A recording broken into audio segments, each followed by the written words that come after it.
Ok, les gars, je vous salue. C'est toujours moi, c'est Guy de Fer. Je parle souvent de l'actualité un peu en Côte d'Ivoire et puis dans d'autres pays de l'Afrique. Pourquoi pas? Vous êtes en direct à ivoiretv.net. Je vais vous parler un peu des sujets aujourd'hui qui me paraissent, qui me tiennent beaucoup à cœur, quoi. C'est-à-dire, en Côte d'Ivoire, la réconciliation nationale. Est-ce que c'est possible actuellement, là où on est assis là? Ah là, je ne pense pas. Oui, parce que depuis un moment, j'ai constaté que le président de cette commission, qui est notre ami Bani, je ne le vois plus. On ne le voit plus à la presse, ni dans les journaux. Je ne vois plus d'action de réconciliation nationale qui se met sur le terrain. Alors, je me demande, est-ce à dire que la réconciliation est morte? Est-ce que les gens y pensent? Est-ce que... Bon, moi, à mon sens, c'est ce que je disais la dernière fois. J'ai dit, Alassane Dramane Ouattara, son excellence, s'il vous plaît, a précipité un peu les choses. Il a beaucoup précipité la réconciliation. Il faut d'abord attendre un peu, que chacun digère un peu, que chacun oublie un peu, avant d'aller. Bien, tout le monde, c'était tellement chaud. Et on a mis la réconciliation en marche. Alors que, pendant que la réconciliation est en marche, il y a des actions judiciaires qui sont menées. Mais c'est difficile. On ne peut pas mettre quelqu'un en prison et puis demander à sa famille de se parler. Quand c'est comme ça, c'est pas possible. C'est pas possible. Non, non, non. Ça veut dire c'est comme si tu prends quelqu'un pour un con. Vous voyez, c'est vrai. Ça dit tu le tapes là et puis tu tapes. Non, non, non. Bon, dis-moi, on envoie Gbagbo à tes pays.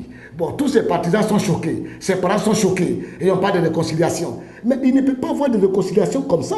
Moi, je me dis, pour des choses comme ça, c'est pas possible. Et puis donc, quand on s'entête à faire une réconciliation, on y met des moyens, je me dis, mais c'est faire exprès, peut-être faire un gâchis. Parce que si Gbagbo n'était pas parti à tes pays et qu'on parlait de réconciliation, ses parents espéraient, ses supporters espéraient, ils se disent, bon, on va aller à la réconciliation parce qu'à tout moment, on peut libérer Koudou Gbagbo Laurent, depuis Korogo, il peut revenir à Abidjan.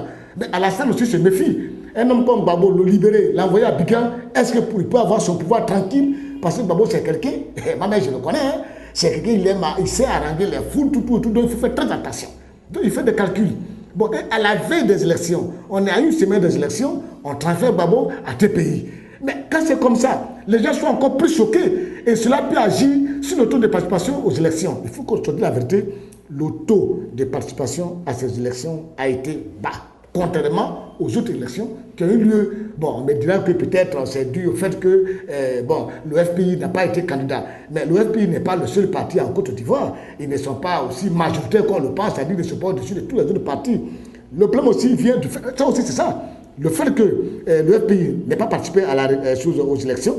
Et puis de deux, il y a eu beaucoup de morts en Côte d'Ivoire. Pendant cette crise-là post-électorale, il y a eu beaucoup de morts. Donc ça aussi, c'est les absents aussi qui sont là. Il y a beaucoup d'hommes qui sont en exil. Donc ça peut expliquer, c'est-à-dire la non-participation des gens du FPI à ces élections.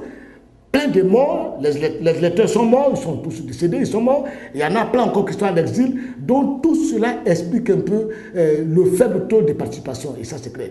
Bon, et à cela dire que moi, Guy de Fer, vous prédire un avenir radieux sur la réconciliation, il y a longtemps, je l'ai dit. J'ai dit vraiment, Bani échouerait à cette mission. Ça, je vous dis. Parce que ce serait très difficile. Surtout que c'est... Bani, c'est un Baoulé. Le RD a pour allier le PDCI, qui est un parti dirigé par un Baoulé. Et c'est ces deux partis qui ont combattu les gens de l'Ouest, c'est-à-dire les BT, les Guérés, qui sont du FPI. Bon, encore, c'est eux, les PDCI qui ont frappé les BT.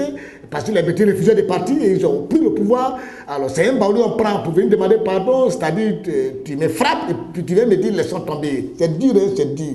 J'aurais souhaité qu'on prenne peut-être un BT à qui on confie la présidence de la commission de réconciliation qui faisait partie des parents des gens qui ont été choqués. Et peut-être ça peut un peu marcher. Mais prendre encore des mêmes gars qui ont combattu l'autre pour l'enlever, c'est eux qui viennent demander pardon. Bon, c'est comme quelqu'un est venu de coucher avec ta femme et puis il dit, bon, Dieu, laisse tomber, laisse tomber. C'est dit, c'est dit, c'est dit. C'est cela que moi je dis, cette réconciliation, actuellement, j'avais raison. Alors où je vous parle là, il n'y a pas un journal ici en Côte d'Ivoire qui parle de réconciliation.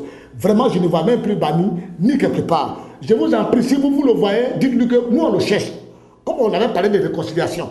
Lui-même, il a reçu les gens en pompe. On l'a reçu à Yamou, on l'a investi à Yamoussoukro. Alassane l'a reçu le mandat d'audience officiel. C'est-à-dire, vraiment, on l'a reçu avec frasque, c'est-à-dire avec tout. Mais on ne le voit pas. Pardon, si vous le voyez quelque part, dites-lui que Guy de Fer le cherche pour lui demander à faire des réconciliations. Où en sommes-nous? À bon entendeur, ciao!